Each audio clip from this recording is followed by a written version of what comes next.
ఇప్పుడు చూడండి 1 by 1 చూద్దాం మనం. ఎప్పుడైతే ఇక్కడ ఏం చేస్తున్నారు బాబా, ఇప్పుడు మనోనాశం స్టార్ట్ చేసరికి ఏమైపోతుందంటే ఇప్పుడు మనం ఏం చేయాలి, ఇప్పుడు ఏదైతే బలంగా ఉందో దానిని మనం ఏం చేయాలి, బలహీనం చేయాలి. బలహీనం చేయాలంటే ఏమైపోతుంది, ఇప్పుడు 50% ఉన్నటువంటిది ఇక్కడ చూడండి, దీని కనుక మనం 50% ఉన్నటువంటిది మనం 40% చేసామనుకోండి, అంటే ఇక్కడ మనకు ఒక 10% అవసరం తెచ్చుకుంటున్నాం. దీన్ని అదే విధంగా అవసరాన్ని పెంచుకుంటూ కోరికలు తగ్గించుకుంటూ, ఇక్కడ అవసరాలు పెంచుకుంటూ కోరికలు తగ్గించుకుంటూ, అవసరాలు పెంచుకుంటూ కోరికలు తగ్గించుకుంటూ,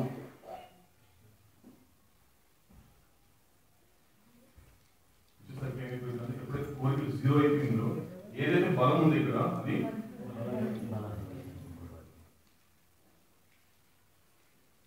బాబా చెప్పాడు, నువ్వు ఈ స్టేజ్ కనుక రాగలిగితే, చూడండి నువ్వు ఈ స్టేజ్ కనుక రాగలిగితే నిన్ను డిజైర్లెస్నెస్ స్టేట్ కి నేను ఈజీగా తీసుకెళ్తానని చెప్పాడు. State of desirelessness.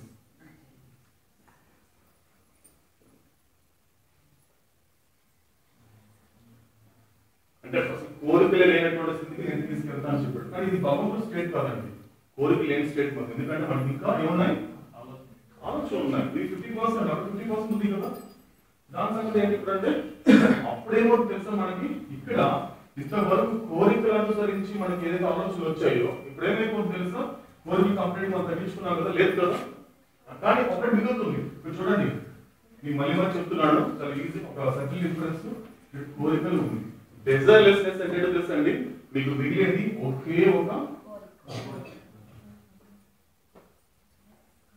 ఇంతవరకు నువ్వు లిస్ట్ ఇచ్చావు, నీకేం కావాలంటే నెంబర్ 1 అది, నెంబర్ 2 అది, నెంబర్ 2 అది, నెంబర్ 3 ఇలా ఇస్తూనే ఉన్నాం. ఎంతవరకు అంటే బాబా చెప్పాడు, ఎందుకు తెలుసా అండి, ఈ ప్రపంచాన్ని ఇదే కబీర్ ఒక మాట చెప్తాడు, నీకున్నటువంటి కోరికలు ఎలా ఉన్నాయో తెలుసా నీకు, ప్రపంచాన్ని అంట చూడండి ఎంత బ్యూటిఫుల్ చెప్పాడు. ప్రపంచం ఎలా ఉంటుంది, ఎలా ఉంటుంది ప్రపంచం, సో ఈ విధంగా ఉంటుంది. దానంట ఒక పేపర్ లాగా బుక్లకు పరిస్తేనంట, పరిచి ఇలా పరిచేసి ప్రపంచాన్ని అంట, ఇందులో ఉంటుంది కదా మనకి సి అంటే సముద్రంలో ఉండేటువంటి దాన్ని ఒక ఇంక్ లో తీసుకొని అంట, సముద్రాన్ని కూడా సముద్రంలో ఉండేటువంటి ఆ నేలని ఇంక్ లో తీసుకొని ఈ ప్రపంచం అంతా కూడా నీకు కావాల్సిన కోరికలు రాసుకుంటే ఆ ప్రపంచం కూడా సరిపోదంట. అంటే రౌండ్ గా ఉండేటువంటి ప్రపంచాన్ని ఒక నోట్బుక్ లాగా పరుచుకొని, అంటే సముద్రంలో ఉండేటువంటి ఆ నీళ్ళని కూడా ఇంక్ లాగా తయారు చేసుకొని అందులో రాసుకుంటే అంట, రాసుకుంటే లాస్ట్ టైం లో కూడా అక్కడ ఇంకా ఉంటే బాగుండే, అప్పుడు నువ్వు ఎక్సెట్రా రాస్తావు తప్పించి ఫుల్ స్టాప్ పెట్టమంటాడు. అది మన పరిస్థితి అని చెప్పాడు. అది డిజైర్ లో ఉండేటువంటి వెరీ డేంజరస్ జోన్ అని చెప్పాడు. ఎందుకంటే బాబా డిజైర్ ఎందుకు ఏమన్నాడంటే,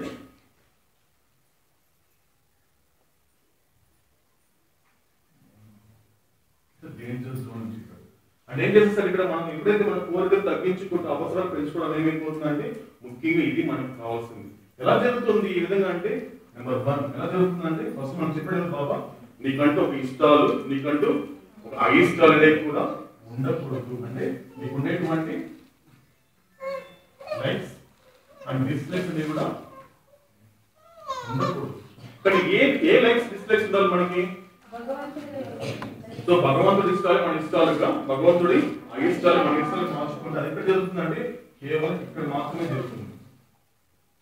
likes and dislikes of believers.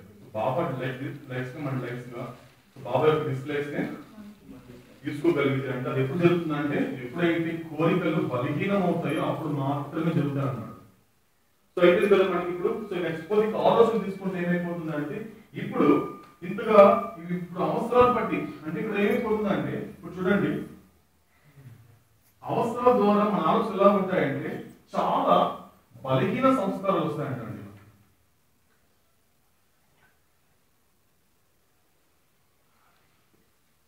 నీకున్నటువంటి ఆలోచనలు కోరికల ద్వారా కాకుండా, కోరికల ద్వారా వెళ్ళావంటే మాత్రం చాలా బలమైనటువంటి సంస్కారాలు తయారవుతాయి. దానివల్ల నీ జర్నీ పెరుగుతూ పోతుంది. అంటే దాన్ని పెంచుకుంటే ఎంత బలంగా తయారైపోతుందా అంటే, నిన్ను నీ శవాన్ని మోసే వాళ్ళు పెరుగుతూనే ఉంటారని చెప్పాడు. ఎందుకంటే బాబు ఒకసారి రమణ మహర్షి ఒక మాట చెప్తాడు.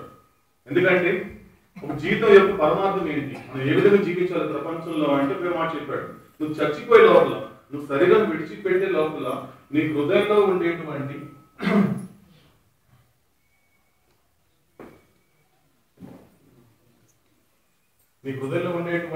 నెంబర్ 1 తృప్తిని,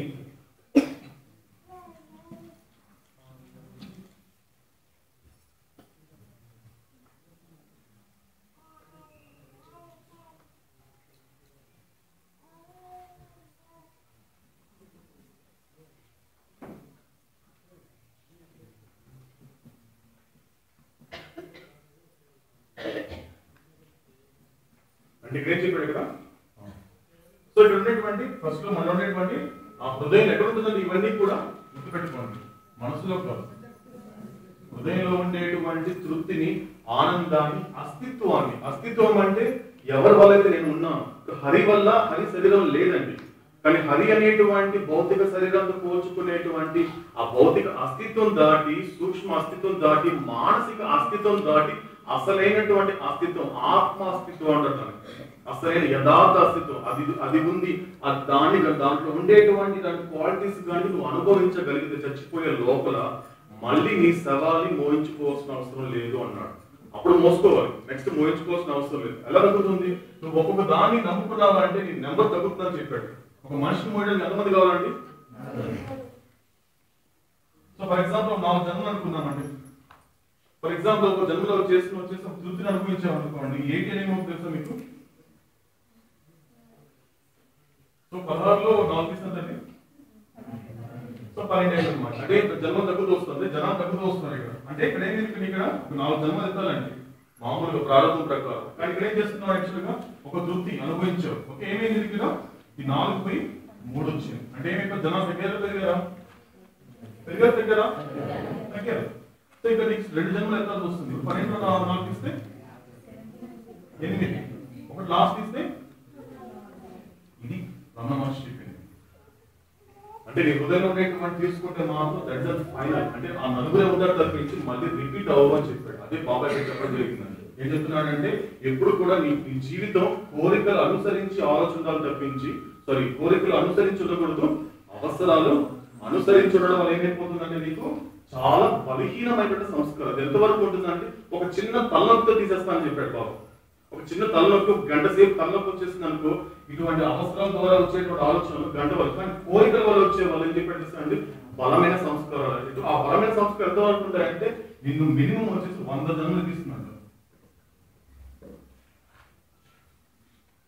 ఒక బలమైన సంస్కారం తయారైందంటే మాత్రం 100 జన్మలు, ఒక బలహీన సంస్కారం తయారైందంటే మాత్రం 1 గంటలో తలనొప్పి తీసేస్తా అని చెప్పాడు. ఓకేనా? ఒక 15 మినిట్స్ దాకా మనం బ్రేక్ తీసుకొని మళ్ళీ కలుద్దామండి. అవతార్ మెహర్ బాబా కీ జై.